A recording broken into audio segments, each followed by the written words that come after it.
Nagsalita na ang isa sa mga miyembro ng Nations Girl Group na bini na si Aya Arceta matapos malink sa basketballistang si Kellan Chongson.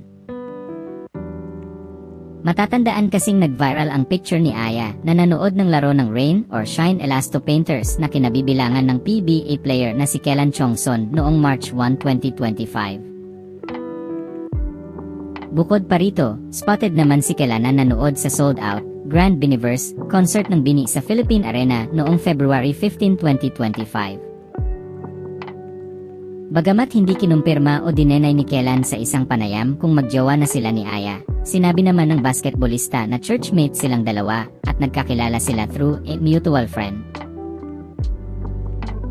Dagdag pa niya, isa raw siya sa milyon-milyong blooms kaya siya nanood ng concert ng BINI noong araw na yon. Kaya naman sa pamamagitan ng X, ay may nilinaw si BINI Aya, kaugnay sa ilang chika na kumakalat sa social media, lalo na ang ilang romantic rumors na kinasasangkutan niya. Bagamat wala siyang binanggit na pangalan sa kanyang post, inamin ni Aya na aware raw siya sa mga kumakalat na chika. Anya, I am aware of what has been happening lately, and honestly, it's interesting to see how it has become such a big deal for some. Along with the multiple theories circulating about it, it's also fascinating to observe how quickly noise can grow and how many people can misunderstand so many things.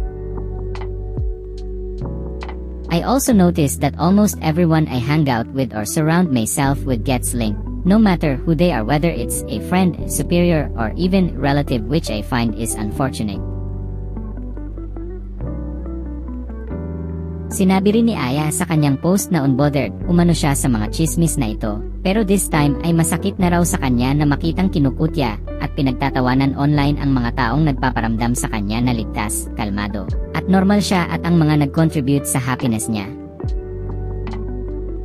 Dagdag pa niya, malaking tulong sa kanya ang kanyang mga kaibigan at sa tingin niya ay hindi nila deserve ang hate. Dahil dyan, nakiusap si Aya sa publiko na maging kind at alisin na ang hate sa ibang tao. Anya, there are so many sides and truths that people don't see, and just hope we can all be kind to one another because kindness is free and we all need it. I hope and pray that all the hate gets suctioned out and is instead filled with nothing but love. Let's all be loving and kinder to one another.